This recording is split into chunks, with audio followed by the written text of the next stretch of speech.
Welcome to the Humans Against Poor Scholarship Summer Grant Interviews. Each one of our interviewees is competing for a $2,000 grant to help fund their summer research. Do you want to have a say in who gets funded? Become a HAPS donor today by visiting www.hapsfund.com/donate. Hi, everyone. We're going to get started with the first round of interviews. And here's our candidate. So Nanjun, hi, it's nice to meet you. Very nice to meet you. Can you hear me? Yeah, I can hear you great. Okay. So why don't you go ahead and get started? Tell us a little bit about yourself and your research interest. Okay. So thank you very much first for offering me this opportunity to come here and sharing what I'm doing. And my name is Nanjun Gu. I'm currently a PhD candidate in Leipzig University in Germany. So this is already the beginning of my third year. Nice. Why don't you go ahead and talk about your research interest, what you're currently doing in your program? Yeah, sure. I'm very happy to share what I'm doing now. So my research topic is about the lunar worship in Iron Age Transjordan. So I think here I have to explain the three major elements of this topic. So first is Iron Age.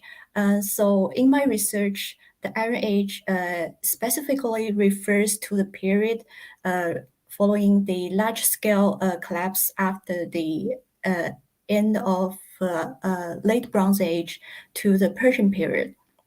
So during this time period, something happened in Transjordan. So Transjordan, it's a second term. Transjordan, it literally means on the other side of Jordan River. So what's on this side? So on the western side of Jordan River, we had the very famous kingdoms of Israel and Judah. So when we say Transjordan, we are referring to the other side, that's the eastern side of the Jordan River. So actually, there are some natural blockages like between these two sides, these two regions. But I think the thing is the Jordan River is not such a huge river that you cannot cross. So actually, I would say two regions on the two sides of the Jordan River, they are actually very close neighbors. So in Transjordan, in Iron Age, we have three major kingdoms, very small and very short-lived kingdoms. They are Ammon, Moab, and Edom.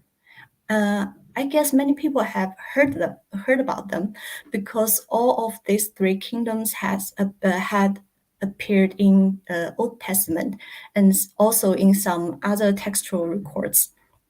So I would say, since the Jordan River is not so hard to cross, so these three kingdoms and Israel and Judah, they are very close neighbors, so they must have interacted with each other very frequently, and also they had very strong influence on each other. And the third part of my topic is the lunar worship. So it's about the worship of the moon deities.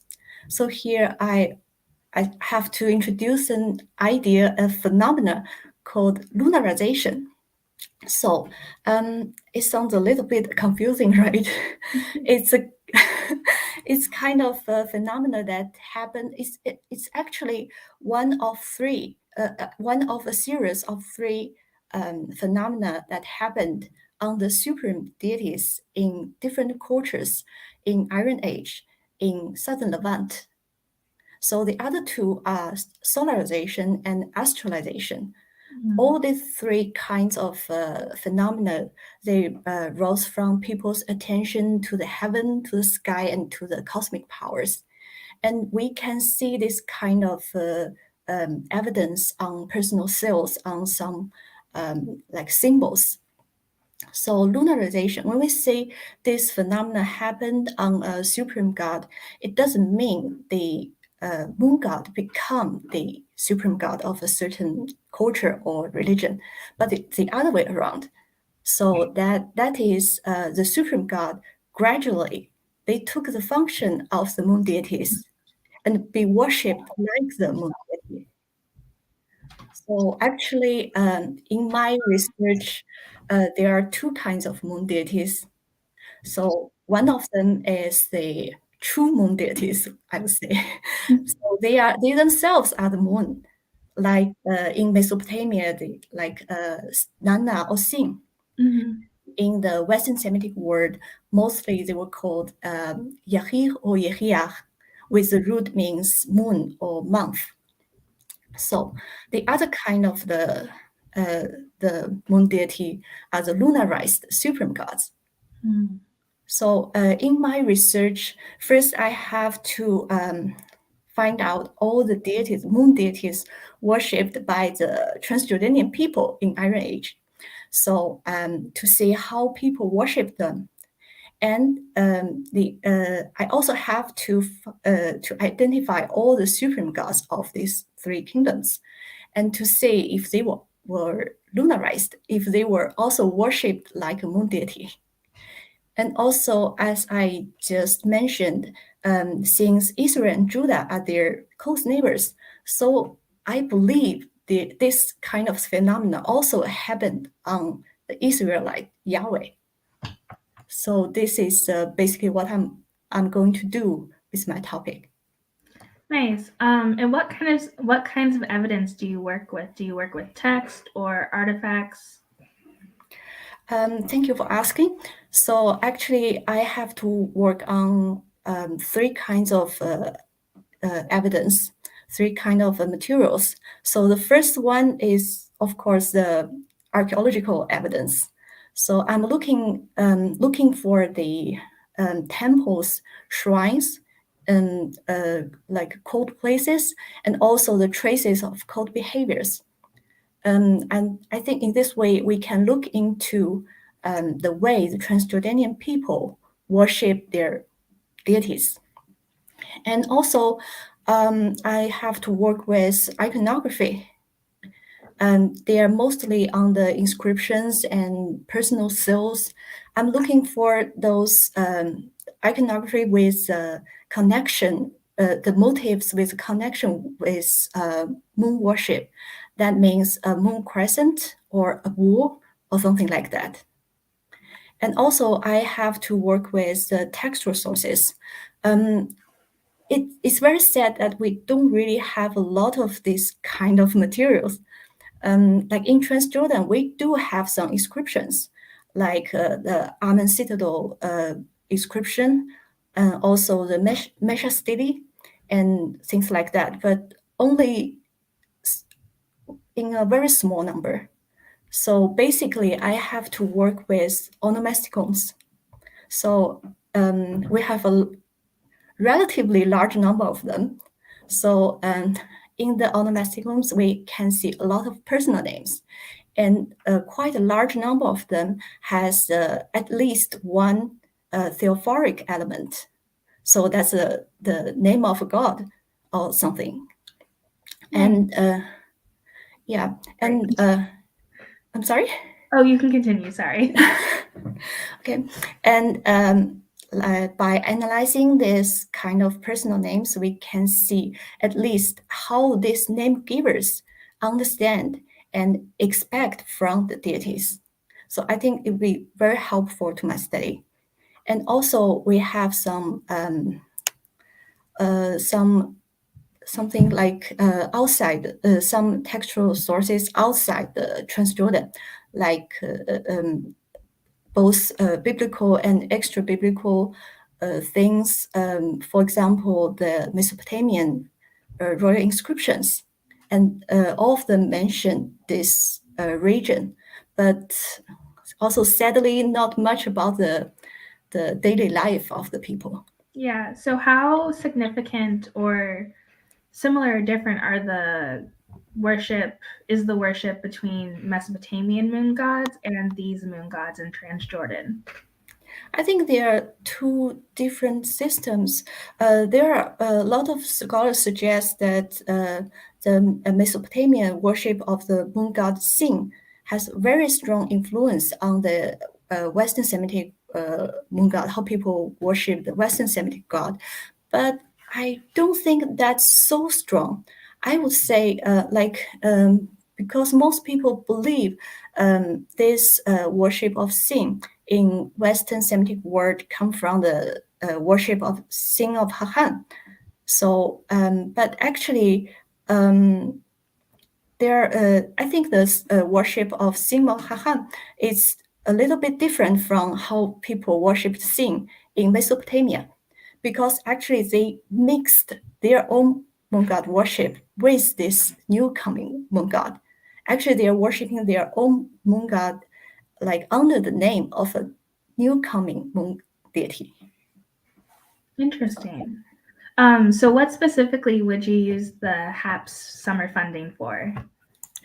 Well, I'm planning to use this funding to participate in an archaeological excavation in northern Israel, in the site of Hanaton, which is also a biblical city, and it was once a prominent city in northern kingdom of Israel. So I believe it once had a lot of interactions with the Transjordan. So I hope that maybe if I'm lucky enough, maybe I can find some materials for my study there. And I'm not so sure, but it's a possibility. I think it's very important for me to truly join an excavation. I mean, first, I mean, actually, my first choice is going to Jordan because my research topic is about Jordan, about Transjordan. But the reality stops me since the pandemic. Almost all the excavation there just stopped working, and this year I could not find any that I can join. So I think this one Israel, as I said, in their close neighbors kingdoms, I think it's a very good alternative. And also, I think the students or scholars like us actually like very close colleagues of the archaeologists, because our research always based on the result of their research. So I think if I can have a chance to work with them, to truly communicate with them, to see how they work, that would be very, very helpful. Absolutely. It's always important for all scholars working in the Near East to collaborate. How did you become interested in this field? I mean, well, it's a really good question. I just remember when I was very, very young, and maybe when I was around 10, and I read a lot of albums with beautiful pictures of ancient civilizations. So at that moment, I have this kind of passion in my heart. I want to do something. I want to know more about the past world, but I didn't really have this chance. Several, like for quite a long period of my life, and once I had a job not in this field, and suddenly I felt like, no, I should not do this. This is not what I want. So I just quit my job and come back to academia to restart with everything in this field. Nice. So one of my questions is what levels of worship was this moon god at? So were they worshiping at a household level, or were they worshiping at a kind of palatial level?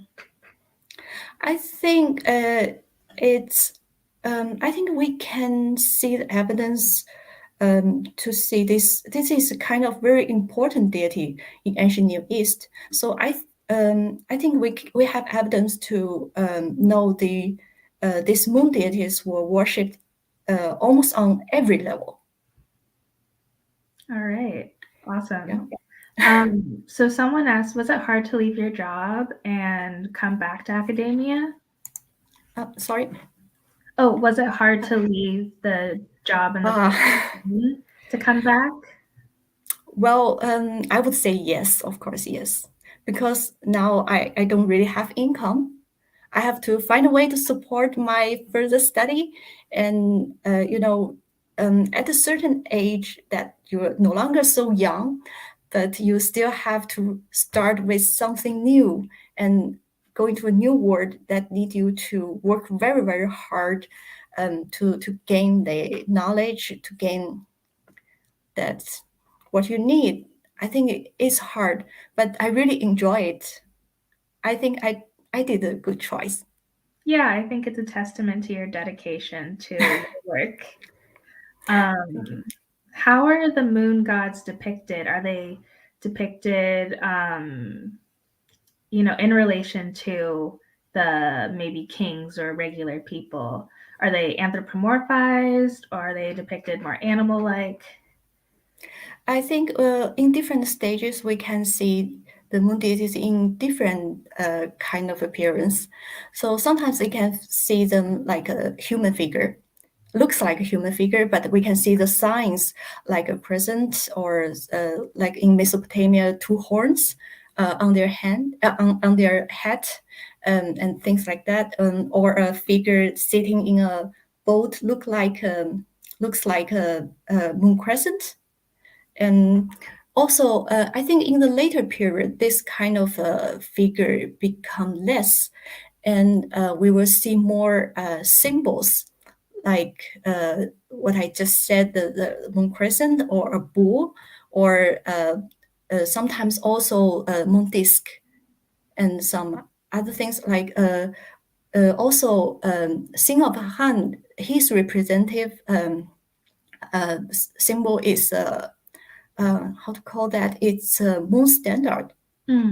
Yeah, with a crescent moon laid on top of it and with two tassels. Awesome. So what are some practical kind of hands-on ways people were able to worship or conduct these rituals of the moon god? I beg your pardon. Sorry. I didn't really understand.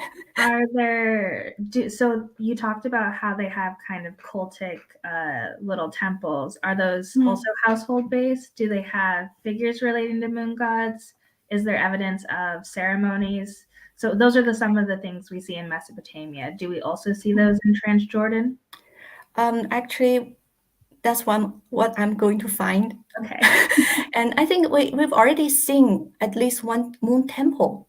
But this temple, we don't really know to which moon god it's dedicated to. We can see some moon symbols at the front of the temple, but I think that's almost everything we know about this temple now. And in future, I believe we will get more information about it. Okay, that's really interesting. How similar or different are the three kind of Transjordan kingdoms to one another?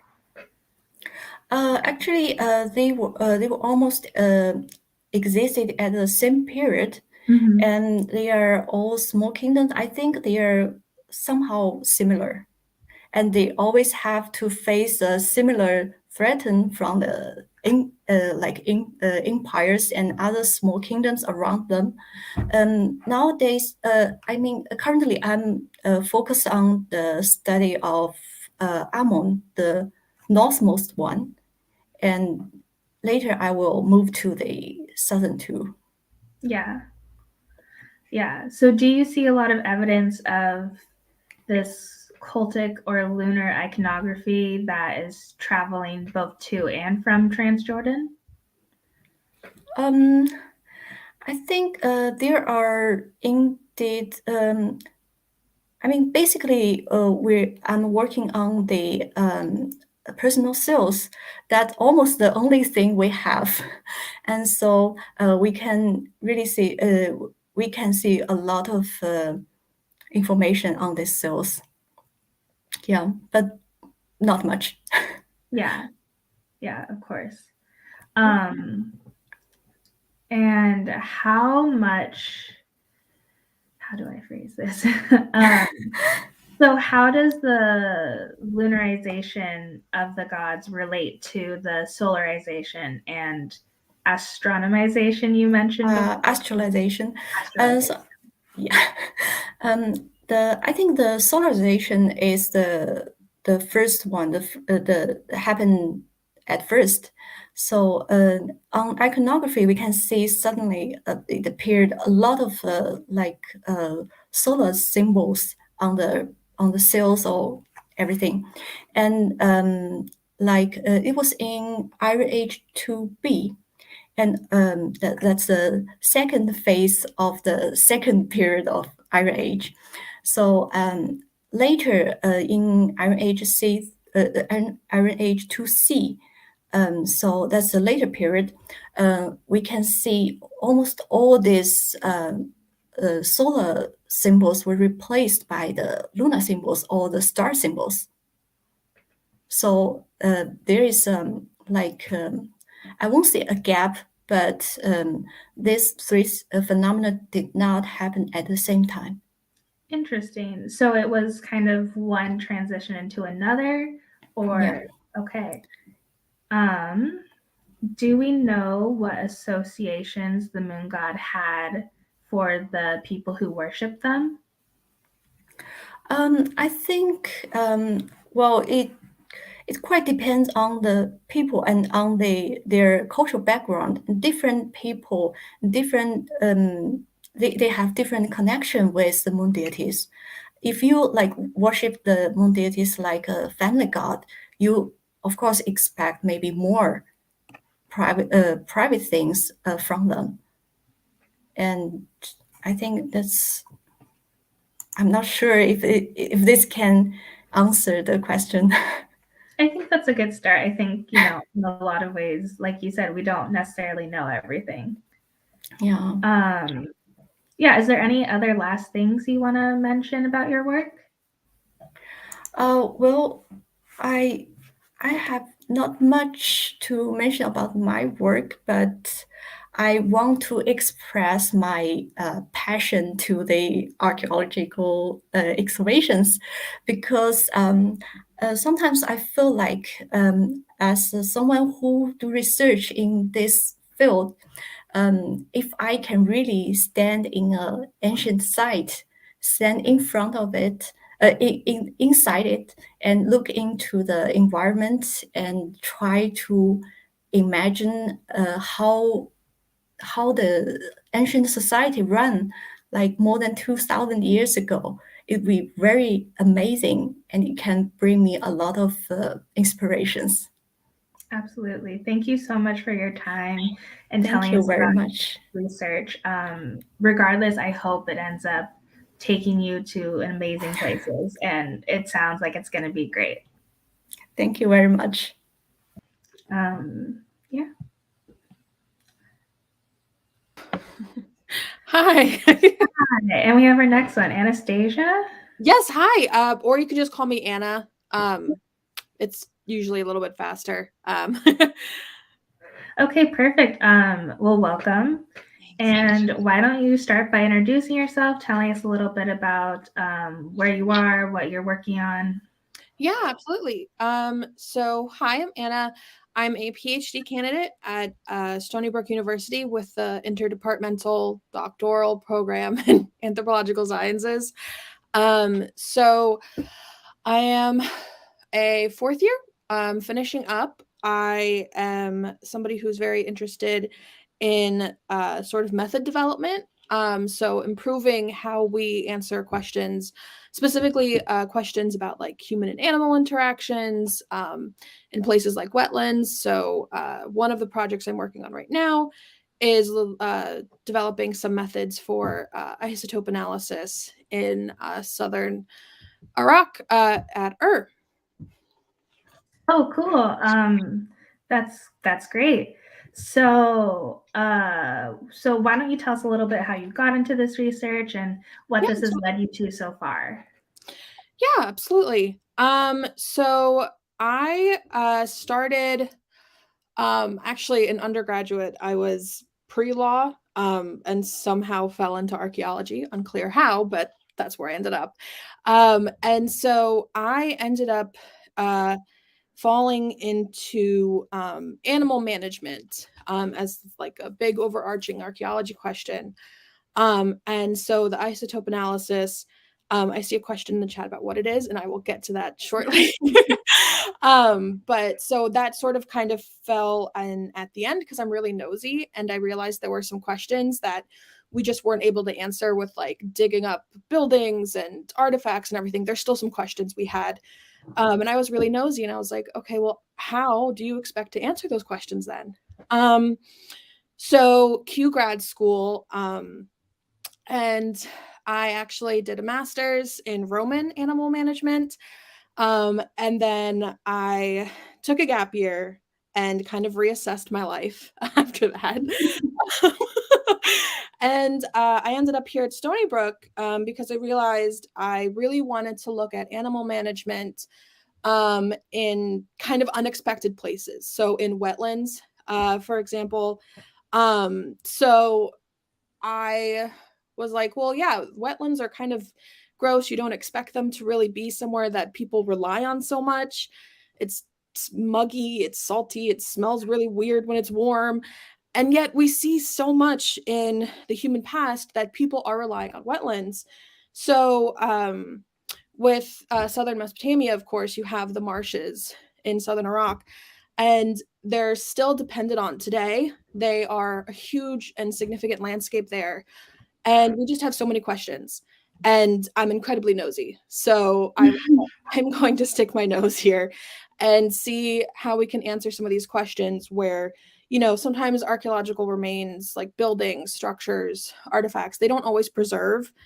And, you know, if you think about Mesopotamia, they're writing on these really tiny tablets. Yeah. Like, you've got to be picky about what you write down.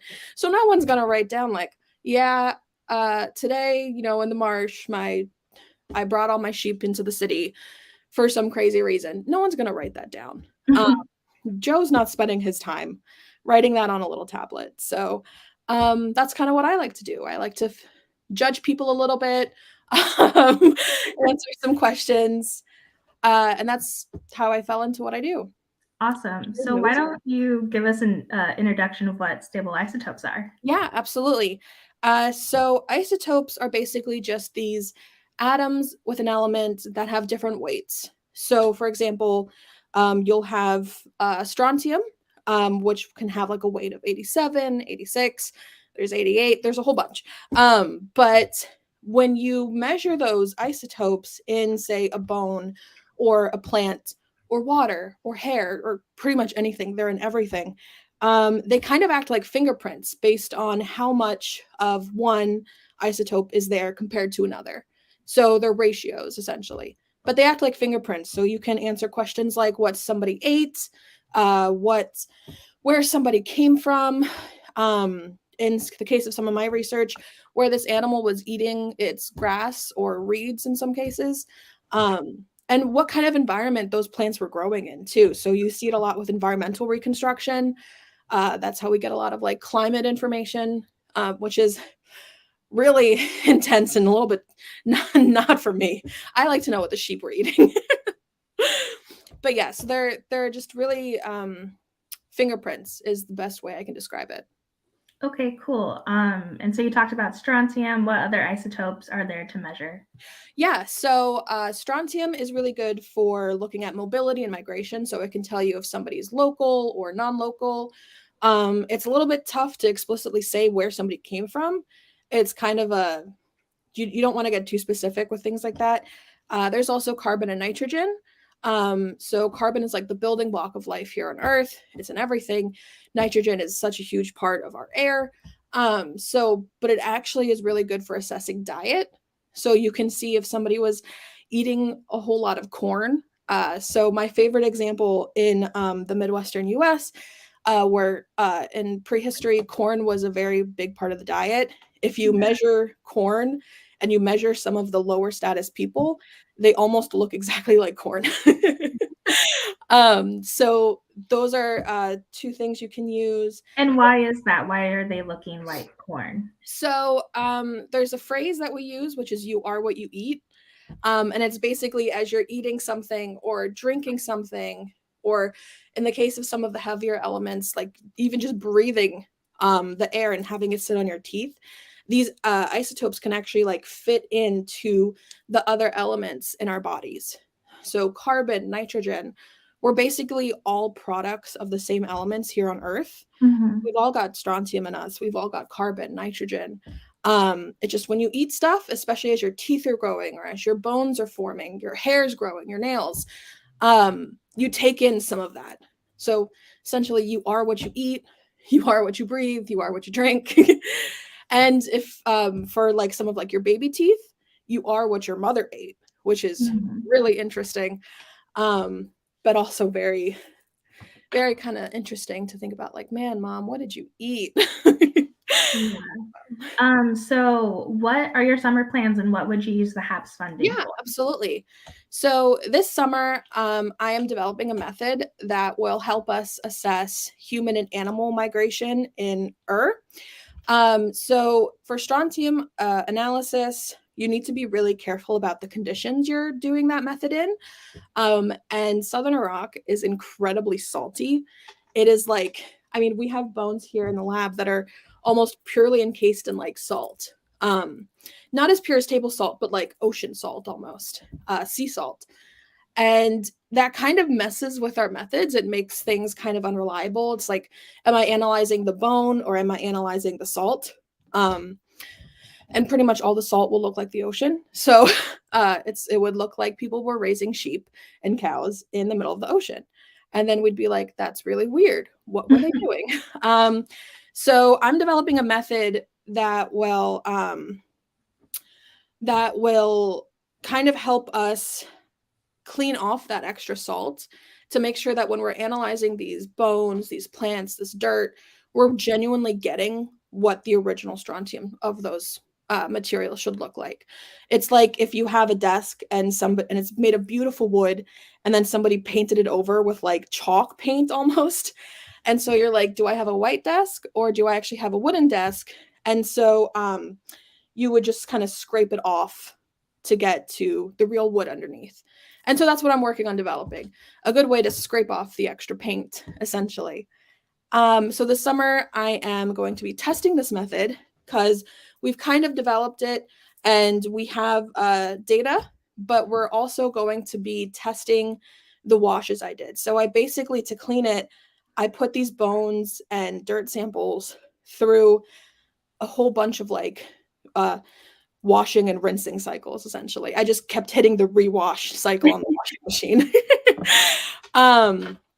So we'll be testing those different washes, and hopefully I plan on getting this data published so that others can also use it. So Southern Mesopotamia is just one example of where salts are really bad. But in talking with other researchers in the ancient Near East, there's other regions where salinity and just really dry conditions have been posing a problem with doing strontium analysis. So I want to publish those results, and especially because my methods combine geosciences as well, so geology methods, which, archaeologists aren't always going to be looking into like applied geology journals or something for their methods. So I'm really hoping that if I can publish this and get it to archaeologists, they'll start to think more about what can we do to improve our methods and make our data reliable so that when we do share it with the public, we don't have to put in a bunch of caveats in there, because it's really hard to say like, yeah, those sheep were probably maybe kind of eating over there, sort of, maybe, unclear. It leads the public to be like, what are you telling me and why? So I really want to help develop these methods, and I'm hoping to use the HAPS fund to basically fund myself because writing takes up a lot of time. Yeah. It requires a lot of dedication, and especially to write it and put it in a journal that will share it and give people access to it. Because you don't just want to keep it in academic circles. You want to make sure other people can see it. That takes a lot of time and research. And so I hope to use the HAPS fund to sort of fund myself so I can make sure that this research actually gets to the people who should see it. Yeah. So someone has asked, do you find evidence of some animals at Ur which were nourished better than others? Are there differences between the diets of animals used for work or for food, or those used for ritual? So the isotope research in Ur is actually very there's a bit of a lack to it, so there's some gaps there. And so there's textual evidence, and kind of you can assume that some animals, so those that were used for rituals, for example, were being maintained by the higher status, administration, the royalty, the palaces. And so you would assume that they would have better resources. But to be quite honest, sheep will pretty much eat anything. So you don't have to worry about them too much. They'll figure it out for themselves. So even if you did have sheep that were out in the marshes or somewhere out in the middle of nowhere, I can guarantee you those sheep were doing just fine. Um, cows, so those are going to be like more your work animals. And so they generally usually just eat whatever is there. So fodder, basically the parts of the plant that we're not using ourselves. So I would expect that for the ones that were used for ritual, you would see that those are at least more steadily fed. You won't see as much stress in their diet, because they need to be nice and chunky for the rituals. You need to keep them going for a long time. Work animals, you do want those to live a long time, but at the same time, they're not like us where it's like high quality protein versus low quality protein, and that sort of thing. They will work for themselves, and they'll get it going long enough for us to use them for what we need to use them for. Nice. How do you think this could be applied to other you talked about other areas that could apply this. Are there other areas around Mesopotamia or in the greater Near East that you think people could apply these to? Yeah, absolutely. So there's different, and it's not necessarily ancient Near East either. Like I know, like Kazakhstan, I talked with somebody. There's just a lot of environmental conditions that can result in the bone. So especially if you're using bone, because the bone is so spongy, it will take in pretty much anything that it's surrounded by. So if it's buried in a really salty environment, you're gonna get pieces of bone that are almost fossilized in salt. It's really cool, but then you're like, oh my God, how am I gonna get any data out of this? And then you can also have, in places that are really wet and soggy, you can have like degradation of bone. So then you start to wonder, is my bone compromised? So it can be used in a lot of places. I think pretty much anywhere where you're not going to have perfect preservation. So like, I guess like Arctic contexts, like that ice will really keep everything nice and clean. But everywhere else, you do have this concern of, am I analyzing dirt that was stuck in the bone, or am I analyzing my bone? So this could be pretty much pulled anywhere. It's really, and it can be done anywhere as well. So it's really just using different acids to clean off the bone, and most isotope labs will have these acids. So it's a method that I think is very accessible, geographically and lab geographically. Yeah. Do you want to talk a little bit about the actual method you employed? Absolutely, yeah. So I take a small piece of bone, very small, like smaller than a fingernail, which is great about my work. I don't need the whole thing. So a lot of zooarchaeologists are like, no, but there's information there. And I'm like, not on this piece, this tiny little piece. You don't need it. It's okay. And I essentially put it in a little vial about like this big. And I will put in an acid that's acetic acid. So vinegar, essentially. I'm soaking it in vinegar. And what this does is it's just going to take out any of the organics that are kind of on the top. So the bone is not powdered or anything. It's just a little piece. and it gets sonicated. So it goes literally into like this washing machine almost that shakes it back and forth. So I'm not sitting there for an hour doing this with my little vial. Because when you have like 40 samples, that will get very tiring. And so I do 3 rinses of those.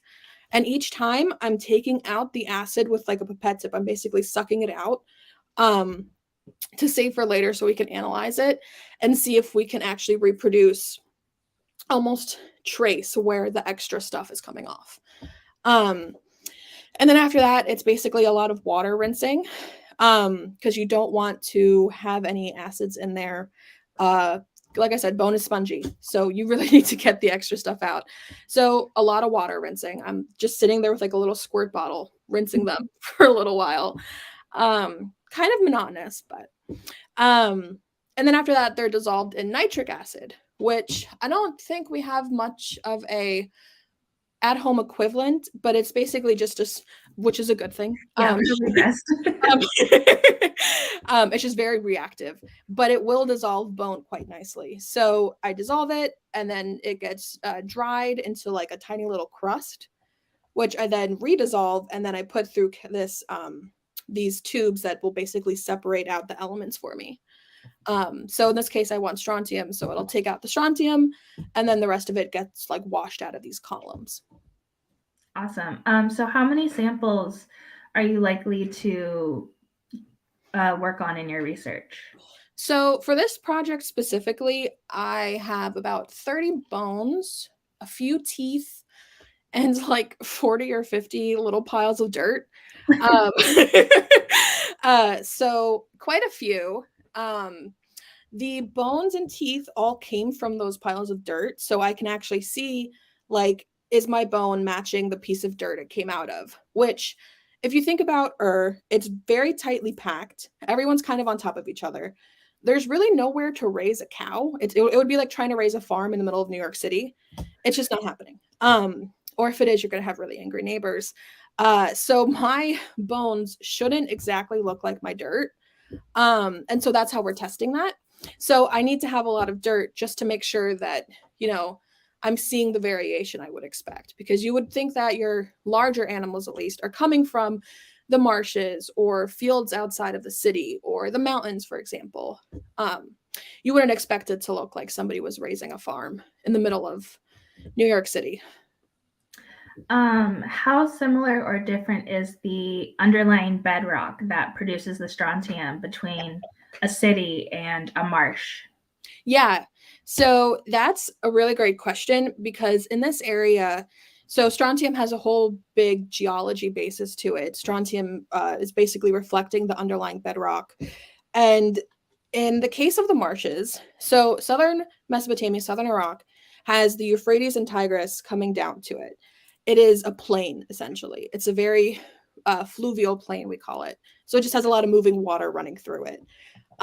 In the marshes, the soil pretty much reflects that. So it's going to be a really good mix of an average, basically, of seawater and the rivers. And it should basically look like an interesting average between the two of them. So if you're from the marshes, you should be seeing a different value. And for the mountains, you're definitely going to, because that's basically just bedrock that got pushed up. So we should know what those look like, and they will be different. For the Tigris and Euphrates, those areas, because there's so much moving water and the rivers have historically moved, so you have them kind of close together sometimes, other times they're further apart. Sometimes Euphrates and Tigris just kind of do whatever they want, which I'm sure was so complicated for them back in the day because they relied on them so much. But for us too, that means we don't really know what those areas look like. And that's why it's so important to get these methods hammered out so that we can start to think about it. Because if the rivers are in different places today than they were in the past, then we could be thinking about 2 very different numbers, 2 very different fingerprints, essentially. Which is really interesting to think about, but it's also why it's so important for me to get this research out there so that we can start to answer those questions. Yeah. Well, do you have any last things you want to let people know, share about your work? And Yeah. So one of the big things that gets asked about that people ask me a lot is I actually don't do much excavation myself. I test a lot of modern samples. So I'll go out into marshes and I'll pick up some plants and some dirt just with my little bucket and my little waders. But I'm not actually going to be out there with shovels. The material I'm working on from has already been excavated. I'm more of a lab rat than a shovel bum. And people ask, like, does that mean you're not an archaeologist? Like, where's the archaeology happening? And so with the pandemic, a lot of excavations were closed. And even today, a lot of them still aren't up and running because with the pandemic, we realized that there's a huge disparity in healthcare. Um, so while the US was pushing back to normalcy and vaccinations were rolling out, a lot of the places where we excavate were not. And so for my research, as I started thinking about it, I was like, do I want to ethically put people in a position where maybe I'm exposing them to unnecessary harm or unnecessary risk? And I realized no, like there's so many museum collections out there. I do animal bone. People don't really put animal bone out in museums unless it's a fossil or something. And there's a lot of museums with just boxes of bones in them. Unclear where they came from. No one's using them. Nobody cares about them. And I realized I was like, there is so much we have to work with.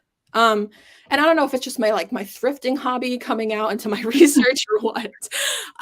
But yeah, so I don't excavate, and I really want the public to kind of reassess how they think about archaeology because it is very permeated with this idea of like Indiana Jones and you got to dig stuff up in order to answer questions.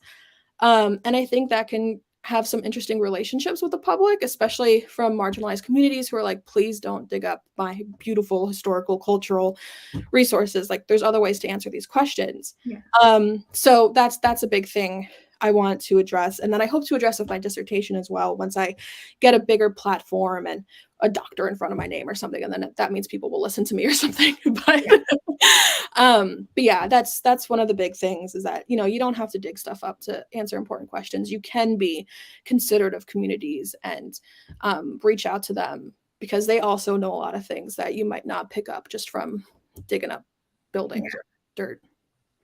Awesome. Well, thank you so much, Anna. This is great. Of course. Yeah. Thank you. Good luck with everything. Thank you. All right. See ya.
All right, I think here's our next interviewee.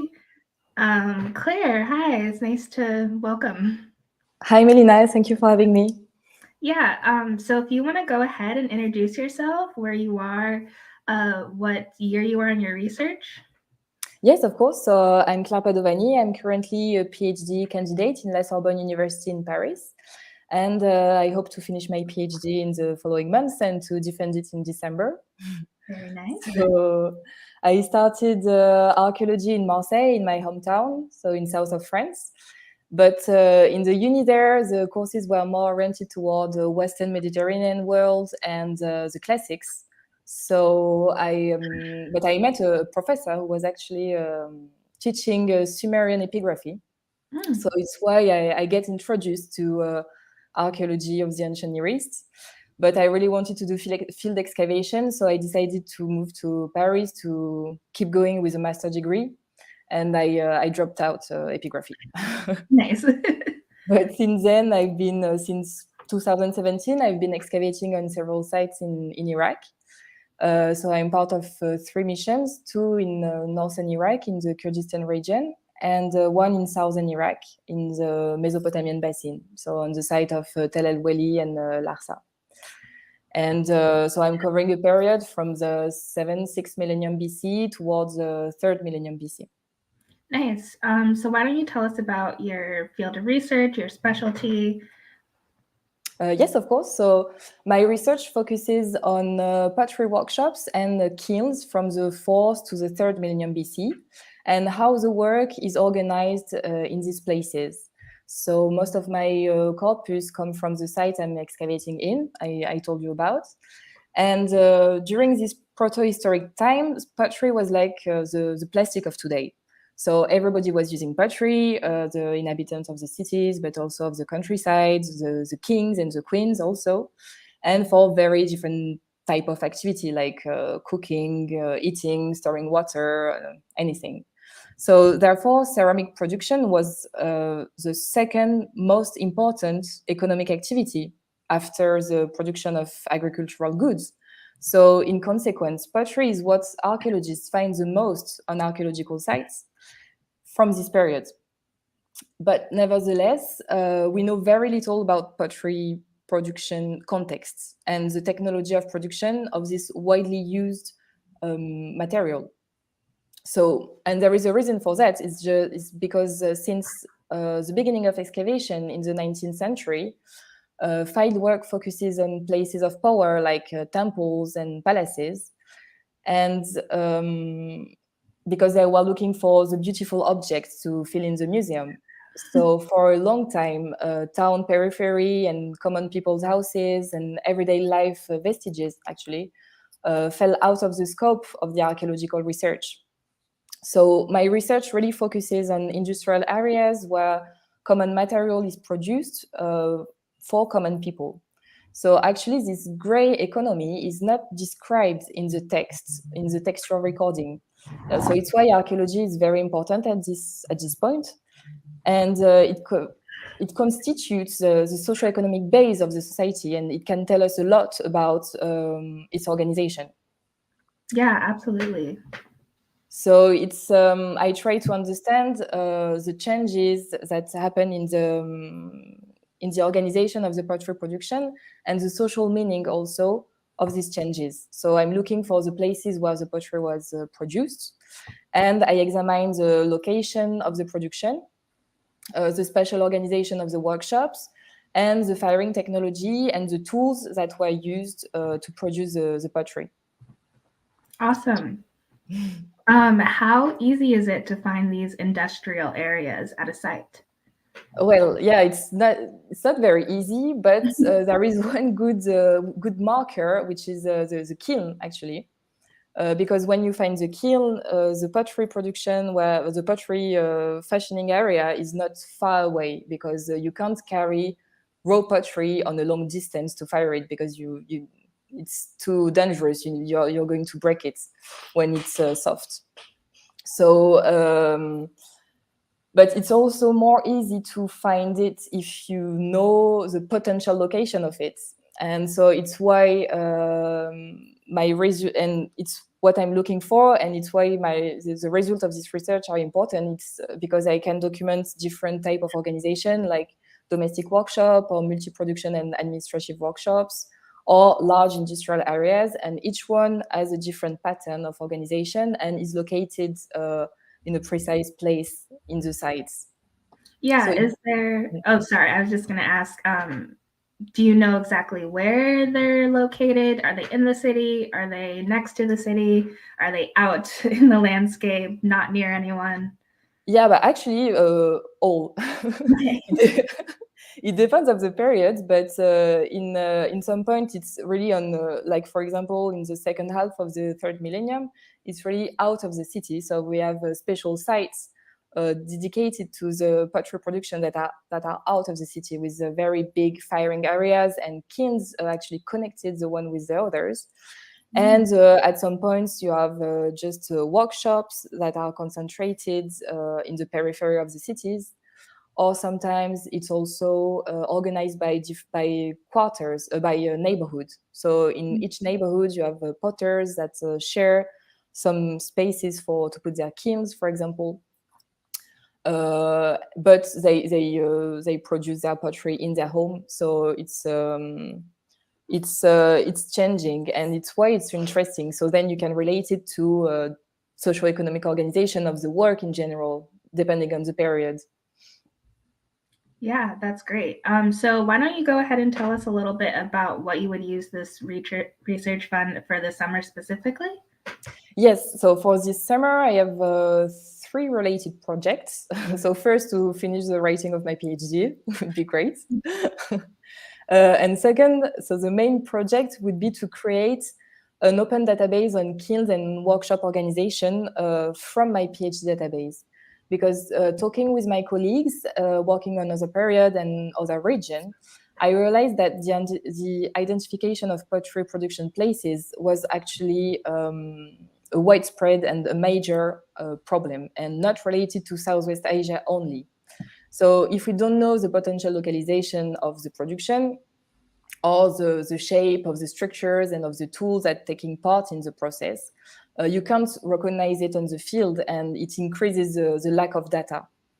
So actually, there are kilns and pottery production spaces are on almost any sites, because everybody needed the pottery at this time.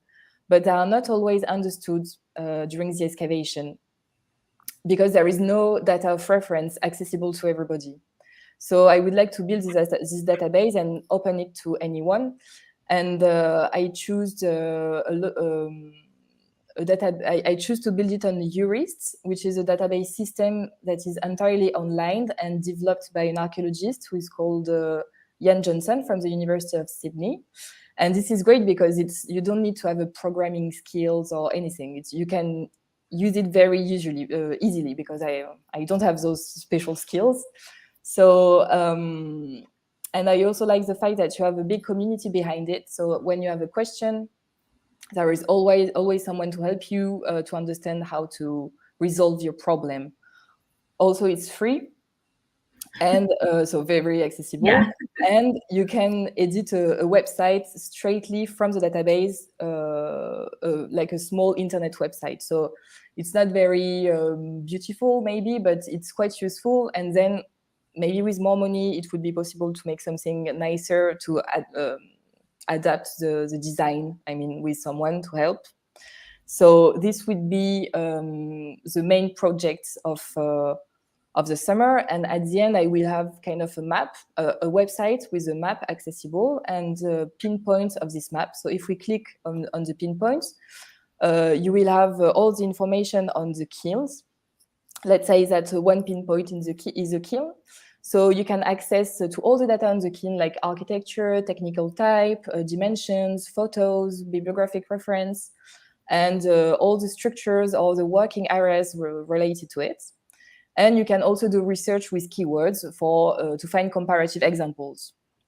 So this would be easy for archaeologists on the field, but also for any person actually interested in technology of ancient firing. And the first part of the database project would be to put online my PhD database, but then I would like to open it to also to other regions. Like, for example, I have friends working in China and in Egypt that would be interested in collaborate because I have also kilns from different periods. So we can do a mega database with the kilns information, and we could compare also the technological paths taken by every region.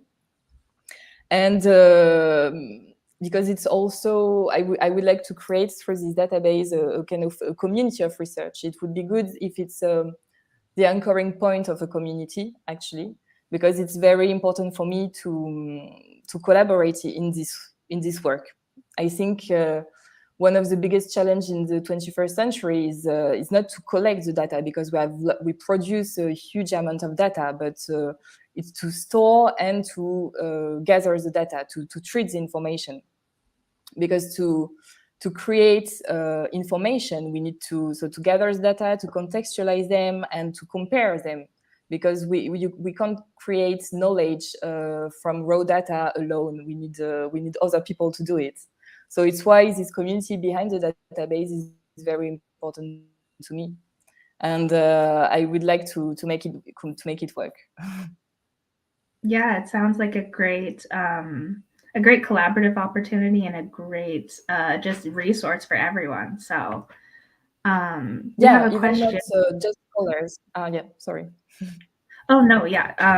Someone asked if you find any interesting symbols or motifs on the different types of pottery. So daily use pottery versus pottery for ritual or cooking. So I do not study the pottery itself properly, so more the kilns and the structures of the workshop.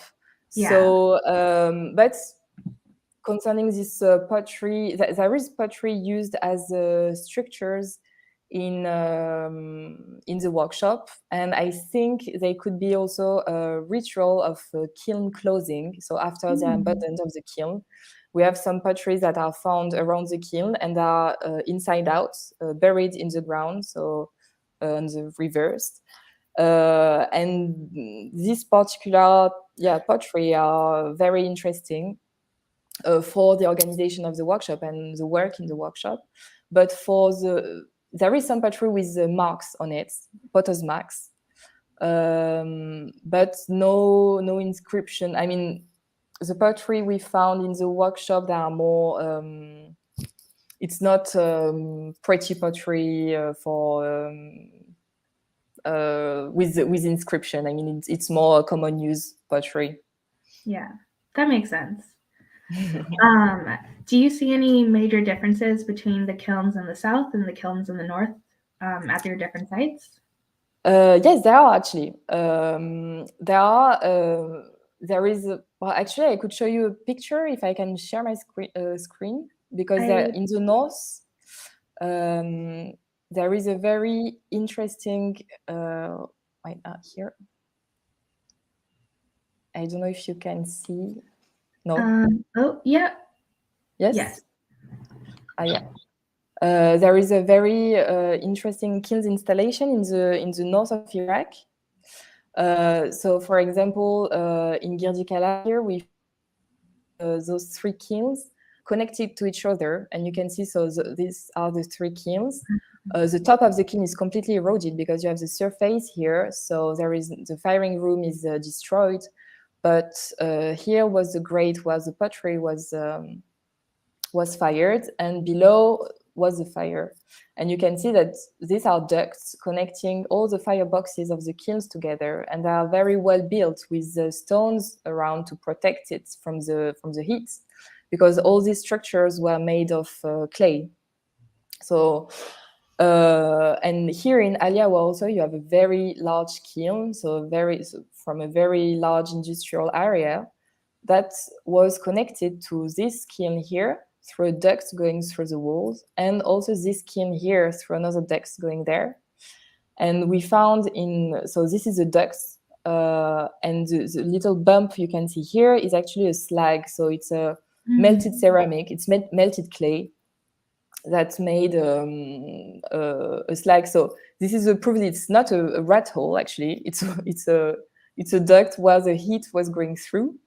And in 𝀭gardan, also in the north of Iraq, you see these ducts that were built under the workshop platform, and that was connecting a kiln that was here and another one that was here. And the heat was going through this duct. And again, it was protected with stones to make it more resistant. So there is plenty of technological innovation with kilns that are amazing and almost unknown. And this is incredible because it's really like sustainable initiative actually from the potters. And this dates from the 3rd millennium BC. So it's, they created this technology to be able to share heat between kilns and so to improve the fuel management and to save energy actually, because it's like modern problems we are facing today, to produce more pottery for more people, but with less resources. So it's really interesting. And so I try also to track this pyrotechnological development from the south and the north, but we found it mainly in the north. Yeah, that's awesome. Those are really cool to see. So given how necessary the manufacture of pottery is, was it ever considered a ritual or religious activity? Are they built, with dedications to particular kings or gods at any time? Well, it's possible that there was there was probably it's crafting activity at this time. It was probably ritualized in some ways. I suppose the potters had rituals to start the firing of the kilns because it was like firing is very impressive to do. I mean, the firing of a kiln is like almost 8 hours. It's probably at night, so you can see the fire. This fire is dangerous and it's attractive at the same time. So that was probably a ritual around it, yes, for starting the kilns or for closing the kilns also. But it's very difficult to find traces of this ritual in the archaeological records.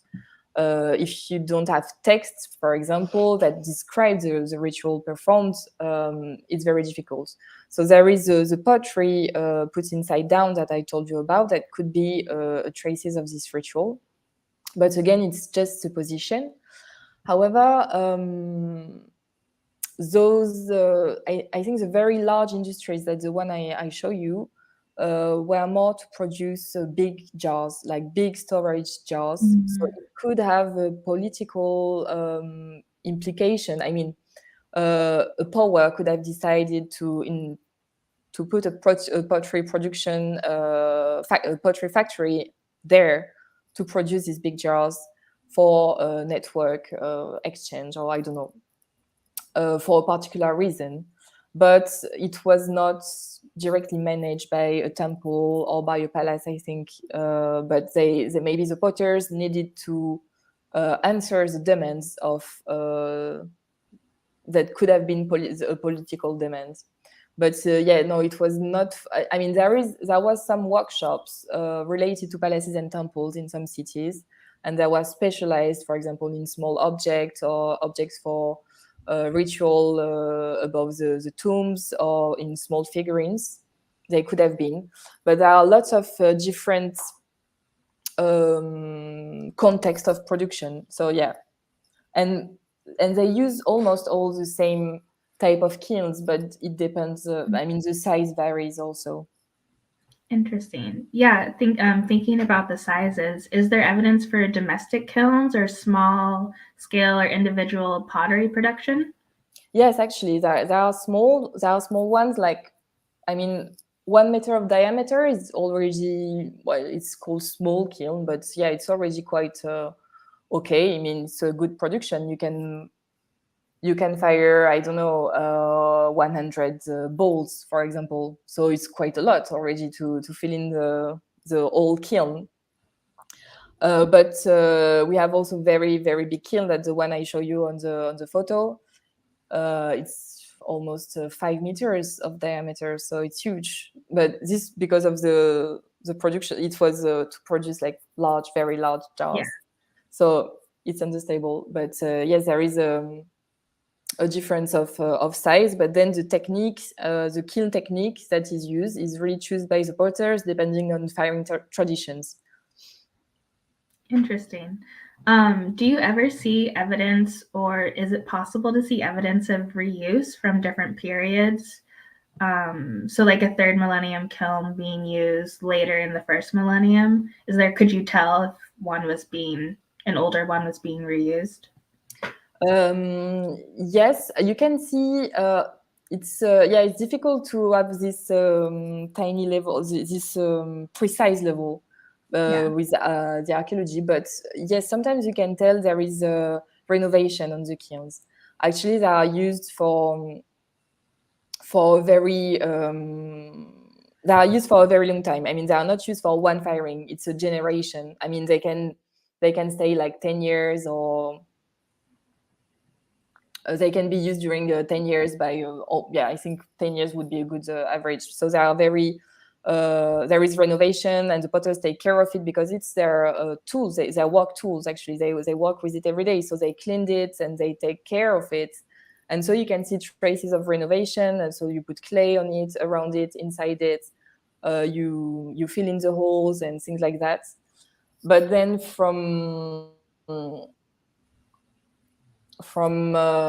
and then yes, they can be used as dump also when they are very destroyed. But it depends how they are abandoned. But if they are very destroyed, I think it's more easy to build another one above it than to reuse the structure. Yeah, that makes sense. Okay, well, if there's any final thoughts or things you want to share with us about your work or your research? Yes, actually, also at the end of this summer, I would like to do a kiln experimentation. So try to do a firing. Because in Iraq, we are working with an archaeobotanist who found out that actually the fuel to fire inside the kiln was the fuel used inside the kiln was dung, so sheep dung and cow dung mostly. And I already did 4 firing experimentation, but it was with wood, and wood is very scarce in Iraq, and it was not used a lot by potters. So we would like to see how the kiln is working actually with dung, because it's a big structure, a complex structure, and dung experimentation have been done already just on open hearth firing and pit firing, but for small clay material. So yeah, it would be interesting to see how it works with a kiln. Yeah, that would be really interesting. All right, Kurt, thank you so much. This has been really great to hear, and I wish you all the best with your research. Thank you very much. Good afternoon. All right, I think we'll pause for a bit until we get our last interviewee here.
All right, we have our last interviewee here.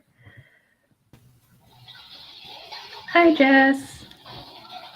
Can you hear us? Sorry, I can't hear anyone. Can you hear us now?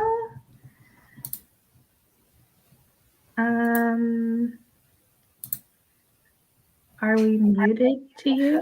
Nope, I can hear you now. Oh, cool. Okay, perfect. Well, welcome. Thank you. Thanks for having me. So if you just want to go ahead and introduce yourself, your program, where you are right now, what year you are. Sure, yeah. Hi, everyone. My name is Jess Johnson. I'm a fifth-year PhD student in the Middle Eastern Languages and Cultures Department at UC Berkeley. I study Egyptology, but I specifically focus on New Kingdom religion and the Book of the Dead through an art historical focus. Awesome. So why don't you talk a little bit about your project thus far, your work thus far? Tell us a little bit about this art history lens. Sure. So I really got interested in the Book of the Dead, first and foremost, because it turns out it's not a book, but it's a series of spells and compilations that is created over this process of adaptation. And so it's drawn from a lot of different sources in ancient Egyptian society. So it can really tell us a lot about the religious ideas at the time. And even more so than the text of the Book of the Dead spells is the art. That's pretty well under-researched. So I'm currently writing my dissertation on tomb wall scenes of gate guardian demons that are included in Book of the Dead spells 144 through 147. And the tomb wall scenes are located at a village called Deir el-Medina, which is really unique because it was occupied during the New Kingdom, and it was the place where the workmen lived who were building the royal tombs in the Valley of the Kings, which is where Ramses II and King Tut and a lot of really big names were buried. So the fact that these workmen were putting a lot of the same texts and decorations in their own tombs really suggests that this material was pertinent and important for themselves at the time. So with the archaeological material and the tomb wall scenes, it's really interesting because we can see how non-royal individuals were reacting and forming their own religious ideas. So gate guardian scenes are found in 9 of the 54 tombs at Deir el-Medina. And, despite the fact that they're known, like the tombs are known to scholars, 4 out of those 9 are completely unpublished and relatively inaccessible. So for the other 5, scholarship has focused mostly on the text, and they haven't really focused on the art. And that kind of separates and segments the amount of knowledge that we could be gaining from focusing on the scenes and the location of the scenes in the tomb and the text. So my research aims to remedy that gap in scholarship by focusing on studying the tomb wall scenes of gate guardian demons. And these spells and scenes are important because they help the deceased who included them in their tomb. It provides this necessary magic and tools and symbols to really traverse through the underworld and achieve the eternity that they're after in ancient Egyptian religion for the body and the soul. So just to roughly play out for you what happens in the spells. So I can paint a picture for you of the scenes. Yes, So as the dead would encounter gate guardian demons along their journey in the underworld, they would use these spells to know how to pass by these demons safely, which would require them to name and recognize the demons individually. So gate guardians are typically shown inside of a gate, hence the name. They carry knives, and they're interpreted as threatening the deceased if they don't know their name and can therefore pass by unharmed. So scholarship and myself have interpreted the gate guardian's job being really tied to location and space. And they need to protect their sacred space and protect it from those who aren't using the Book of the Dead properly. So the fact that the workmen at Deir el-Medina really equipped themselves with this knowledge in the tombs and used these scenes from these specific spells in the Book of the Dead and included the gate guardians really serves a crucial role in the tomb. So I look at that relationship between text and scene and location. And the scenes of gate guardians are placed near a doorway or a gate inside of the tomb, particularly at the entrance of the burial chamber where the body is laid, which is a very important place. And So the text surrounds it and the scenes are right next to it. So in my research, I suggest that the workmen were putting the scenes near the entrance to really act out physically and artistically the encounter that they were preparing for in the underworld between them and the gate guardian that's detailed in the spells. And I'm hoping that by studying this sort of interrelationship, we can understand why the scenes and the text were mapped onto the walls and really explore new aspects about the function and the conceptualization of demons, which is a relatively ambiguous topic in ancient Egyptian society, but something that's really readily included in the Book of the Dead, and would really help us understand how they interpreted their world and interpreted their world through their religion at the time of the New Kingdom.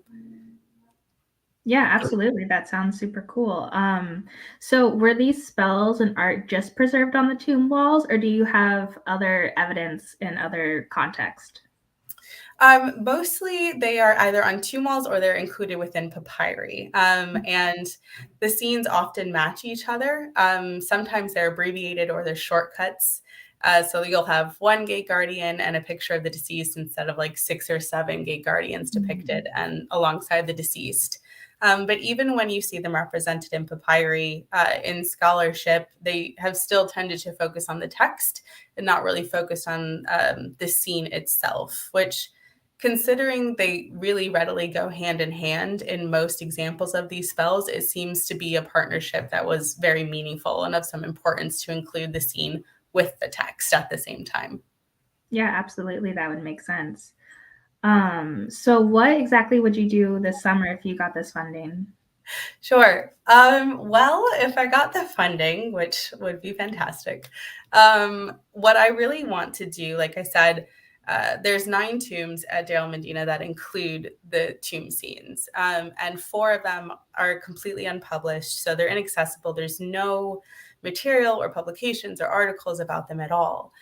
So what I would be doing is really original research, and I would be working with an archaeological institute in Cairo to collect original documentation and a set of historical materials and excavation records of these tombs that are unpublished, to really be able to reconstruct through the archival material the original state of the tomb, so I could better understand the relationship between the scene and the tomb and the text itself.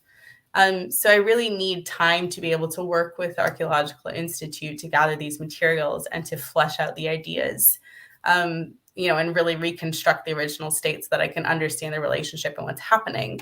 Because I find that in this particular space, my project bridges this gap, right, in Egyptology between royal and non-royal religious ideas, while also paying attention to, like I said, the artistic and sort of like art historical focus of the Book of the Dead, which has traditionally been focused on the text instead. Yeah, that sounds great. So what is your opinion on why there's this strict division between the text and the art history? Well, I mean, I think it's probably because Egyptology as a discipline really started to break ground with the deciphering of the Rosetta Stone. So I think that increased this focus on the text, right? We went from being a discipline that couldn't really interpret any of the written material of this society to being able to decipher everything. So I think that really shifted the focus to being very text-based and philological, which has been incredible. And we've learned a massive amount of information because the ancient Egyptians loved to record, right? And the Book of the Dead is a compilation of facts. But at the same time, it's taken a long time for the art historical side of Egyptology to catch up. And the Book of the Dead is an interesting thing because oftentimes the scenes don't correlate with the text, which I think is why the gate guardian scenes are of particular interest, because they do always correlate to each other, which again signals to me that they are of particular importance and warrant further study. Yeah. So do you think you're saying these are the workmen from making the Valley of the King tombs? Mm-hmm. So it appears that the workmen, if they're the workmen constructing the tombs, they are also the artist doing the artistic work as well? Yes. That's really interesting because I wouldn't necessarily think that they were one and the same or one in the same camp. Yeah, it's really fascinating. I think Deir el-Medina is a really unique place. It's one of the few archaeological sites that we know specifically that a particular group of people worked there, right? Like artisans, draftsmen, sculptors, painters. And that entire village was founded for the purpose of bringing all of these different types of people together to be able to build the tombs in the Valley of the Kings. So not only do we have a unique group of villagers that were residing in this place, they're coming into contact with religious royal material that they might not have otherwise seen. And like I said, they're taking it, and it's become of some importance because they've chosen to include it in their own tombs to set themselves up for success in the afterlife and in the underworld. And they're able to depict it, they're able to interpret it because they're the ones that are making it in the royal tombs. So it's interesting to see how they take that material for themselves, how they interpret it, and if they have their own non-royal religious ideas, how that really impacts what they do with the material. It's a very unique data set that's really intriguing. Yeah. So it's one of the few sites there aren't. Do other non-royal graves incorporate the Book of the Dead and guardians in their tombs as well? Sometimes, yes, they do. Deir el-Medina is unique because obviously the people who resided there and ended up having their tombs there had a unique set of skills. So they were able to really deck out their tombs because they had the skills to do so. But you can find other non-royal tombs where people include certain scenes and text on the walls of their tombs from the Book of the Dead. Most oftentimes people have a papyri, and oftentimes an abbreviated one because having a lengthy one required more money. So people always couldn't afford that. But at Deir el-Medina, I think they sometimes circumvented that by being the people who were able to execute all of these scenes and texts on their own tombs. So you get a really unique and fleshed out look at what they were doing with the text and the scenes of the Book of the Dead. Nice. Is there any evidence of, say, familial lines or lineages depicting the same sets of gate guardians? Ooh, great question. I think that there are a couple of lineages, mostly just one step from father to son, because oftentimes the profession of artisan or draftsman or sculptor or builder was something that was passed down from father to son. So you do see a correlation between which gate guardians are depicted. And oftentimes the gate guardians themselves are kind of crouched underneath their gates, and they have usually animal heads, usually ferocious animals. So sometimes it's lions or hippos or crocodiles. And they all have unique names, right? Because like I said, the deceased, when they encounter them in the underworld, they need to be able to recognize an individual demon and name an individual demon. So it's important that they're unique. So you do see some crossover where a father and a son will include the same set of 6 demons with the same names, which is really intriguing. And that's even just a small example, right, of how we can see them interpreting this royal material maybe through their own lens and their own non-royal religious ideas, and thinking that it's important. If the father thought that this set of demons was important to recognize, then they're passing that knowledge down to, their children as well. Yeah, interesting. So how many gate guardians are there total? You talked about between 2 and 6 could be depicted, but are there more? There are. It's a bit endless, to be honest with you. I think we have a record of about 50 to 60 names that are recorded once or more than once. I know. But the interesting thing also about them is, unless the scenes and the texts have a familiar relationship, like you asked, they oftentimes are really unique. So one tomb over here and another tomb over there, where the people didn't necessarily have any relationship to each other, can include 2 completely different sets of demons. So in studying the gate guardians, we have a list of about 50 to 60 names that occur at least once. but they're really unique in the sense that you can always get a one-off or an outlier.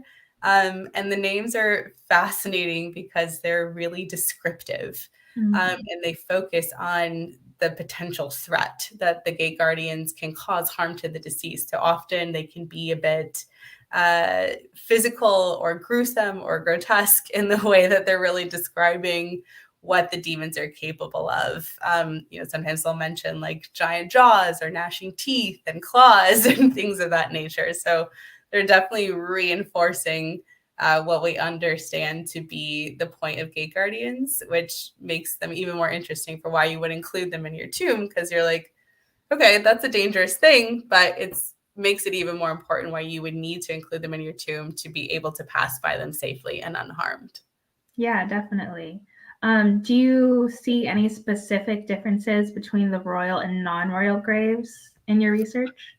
I do, yeah. The architecture, right. So I study the relationship between the text and the scenes, and the location in the tombs, right? Because I had mentioned that in the Deir el-Medina tombs, the gate guardian scenes are usually next to the entrance, which I theorize is acting out a gate of sorts. So you're establishing this physical relationship of location to the imagery that you're putting next to the door. But the shape of the Deir el-Medina tombs are different than the Valley of the Kings tombs, right? So you have this distinction between royal and non-royal.